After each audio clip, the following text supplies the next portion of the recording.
Hi, Rob with Terracom here. I'm going to show you on the Dukane system how you can use the cleaning feature. So you can pull a cord out and then you can move things around, you can wipe down the stations without causing alarms.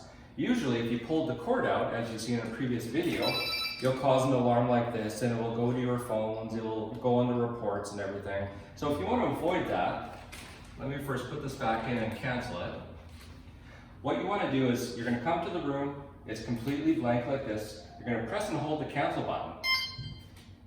And that will allow you to clean the room, the station. You see here I can press the start button, nothing happens, you have the cords out, it's all good.